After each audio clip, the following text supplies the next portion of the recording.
नमस्कार. महाराष्ट्र राज्याच्या शिक्षण व्यवस्थेत जो एक खळबळजनक आणि मोठा बदल होऊ घातलाय, त्याच्या आजच्या या खास विश्लेषणामध्ये तुमचं स्वागत आहे. आज आपण 2026च्या नवीन शिक्षक भरती मार्गदर्शक तत्वांबद्दल बोलणार आहोत. राज्याच्या शिक्षण विभागाने जी ही मेगा भरती जाहीर केली आहे ना, त्याचे नेमके नियम काय आहेत आणि उमेदवारांसाठी त्यात काय दडलंय, हे अगदी सोप्या आणि सरळ भाषेत आपण डिकोड करणार आहोत. तर मग चला लगेचच सुरू करूया. आता ही घोषणा नेमकी किती मोठी आहे याचा अंदाज तुम्हाला या एका आकड्यावरून येईल. तब्बल 1,70,000. होय, बरोबर ऐकलत. ही काही केवळ कागदावरची साधी संख्या नाहीये, तर या नवीन नियमांचा थेट परिणाम एवढ्या मोठ्या प्रमाणातील उमेदवारांच्या करिअरवर होणार आहे. साहजिकच जेव्हा एवढी मोठी पदं आणि लाखो उमेदवार या प्रक्रियेत गुंतलेले असतात, तेव्हा त्यातले बारकावे आणि नियम समजून घेणं अगदी मस्ट बनतं, हो ना? तर हा सगळा गुंता आपण कसा सोडवणार आहोत? एकदम सोपा आहे. आधी आपण या भरतीची व्याप्ती बघू, मग त्या बहुचर्चित पवित्र पोर्टलची पारदर्शकता तपासूया. त्यानंतर महत्त्वाच्या तारखा, निवड पद्धतीतले नेमके बदल आणि शेवटी पात्रता व संधी यावर आपण नजर टाकणार आहोत. चला तर मग थेट विषयालाच हात घालूया.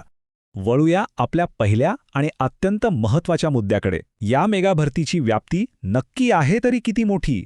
बघा, या भरतीचं सर्वात मोठं वैशिष्ट्य म्हणजे ही केवळ आजच्या रिक्त जागांपुरती मर्यादित नाहीये, तर यामध्ये चक्क मे 2026 पर्यंत निवृत्त होणाऱ्या शिक्षकांमुळे ज्या जागा रिकाम्या होतील त्यांचाही आगाऊ विचार केला गेलाय. म्हणजे विचार करा, एकाच झटक्यात कितीतरी मोठ्या प्रमाणावर पदे उपलब्ध होणार आहेत. आणि हो, ही भरती अगदी सर्वसमावेशक आहे बरं का. या जिल्हा परिषद, नगरपालिका आणि खासगी अनुदानित शाळा अशा तिन्ही प्रकारच्या शाळांचा समावेश आहे. थोडक्यात सांगायचं तर संपूर्ण महाराष्ट्रातील शैक्षणिक संस्थांना याचा एक मोठा आणि थेट फायदा मिळणार आहे. आता या सगळ्या प्रक्रियेचा जो मुख्य कणा आहे त्या डिजिटल प्रणालीबद्दल थोडं बोलूया. पवित्र पोर्टल. शिक्षक भरती म्हटलं की हे नाव ओघाने येतच.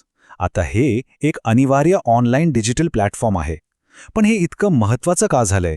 तुम्हाला तर माहितीच आहे, ऐतिहासिकदृष्ट्या शिक्षक भरतीमध्ये अनेकदा वशिलेबाजी आणि ओळखीचा फायदा अशा गोष्टी कानावर यायच्या. हुशार आणि गुणवान उमेदवारांना डावललं जायचं. पण आता शिक्षण विभागाचा अजेंडा एकदम क्लिअर आहे. पक्षपात पूर्णपणे मुळापासून उपटून काढायचा. संपूर्ण सिस्टीम ऑनलाईन केल्यामुळे मानवी हस्तक्षेप कमी होतं आणि साहजिकच भ्रष्टाचाराला पूर्णपणे चाप बसतो. म्हणजे थोडक्यात पारदर्शकतेचा हा एक हायवेच आहे असं म्हणायला हरकत नाही. बरं, ही सगळी पारदर्शक प्रक्रिया कागदावरून प्रत्यक्षात कधी उतरणार? चला, याचं महत्त्वाचं वेळापत्रक म्हणजेच टाईमलाईन बघूया. हे पहा, या प्रक्रियेचं जे वेळापत्रक आहे ना, ते अत्यंत काटेकोर आहे. 1 मे ते 31 मे या काळामध्ये सर्व शाळांनी त्यांच्याकडे किती जागा रिकाम्या आहेत हे पोर्टलवर नोंदवणं बंधनकारक आहे. इथे एक तारीख अगदी डोक्यात फिट बसून ठेवा. 31 मे 2026 ही फायनल डेडलाईन आहे. या तारखेपर्यंत कोणत्याही परिस्थितीत सर्व जाहिराती पोर्टलवर येणं मस्ट आहे. एकदा का या जाहिराती प्रसिद्ध झाल्या की मग जून महिन्यात खऱ्या अर्थानं उमेदवारांची धावपळ सुरू होईल, कारण तेव्हा त्यांना त्यांच्या पात्रतेनुसार शाळांचे प्रेफरन्सेस म्हणजेच पसंतीक्रम नोंदवायचे आहेत. एकंदरीत प्रक्रियेचा वेग खूप छान प्लॅन केलाय. वेळापत्रक तर समजलं, पण प्रत्यक्ष उमेदवारांची निवड नेमकी कशी होणार? इथेच खरा ट्विस्ट आहे, तो समजून घेऊया. उमेदवारांची फायनल निवड कशी होईल हे तुम्ही कोणत्या प्रकारच्या शाळेसाठी अप्लाय करताय त्यावर पूर्णपणे अवलंबून असेल. इथे 2 अगदी स्पष्ट भाग पडतात. एकीकडे आहेत स्थानिक स्वराज्य संस्था, म्हणजे आपली जिल्हा परिषद आणि नगरपालिका. इथे नो टेन्शन. निवड केवळ आणि केवळ तुमच्या मेरिटवर म्हणजेच गुणांच्या आधारे होईल. कोणतीही मुलाखत नाही, थेट नियुक्ती. पण दुसरीकडे खाजगी संस्थांचा विचार केला तर नियम थोडा बदलतो. तिथे एका रिक्त जागेसाठी तब्बल 10 उमेदवारांना मुलाखतीसाठी बोलावलं जाईल. म्हणजे एकाच 10 असं हे प्रमाण असेल. त्यामुळे जूनमध्ये पसंतीक्रम नोंदवताना हा मोठा फरक उमेदवारांनी नक्कीच लक्षात ठेवायला हवा. आता हे सगळं ऐकल्यावर तुमच्या मनात नक्कीच एक प्रश्न आला असेल की या प्रक्रियेत नक्की कोण सहभागी होऊ शकतं?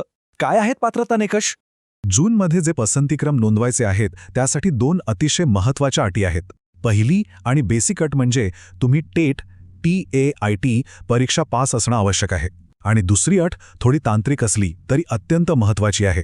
ती म्हणजे पोर्टलवर तुमचं सेल्फ सर्टिफिकेशन म्हणजेच स्वप्रमाणपत्र पूर्ण असणं. मगाशी आपण ज्या 1,70,000 उमेदवारांबद्दल बोललो ना, त्यापैकी ज्यांनी या दोन्ही अटी यशस्वीपणे पूर्ण केल्या आहेत, फक्त त्यांनाच या मेगा भरती प्रक्रियेत आपला नंबर लावण्यासाठी संधी मिळणार आहे.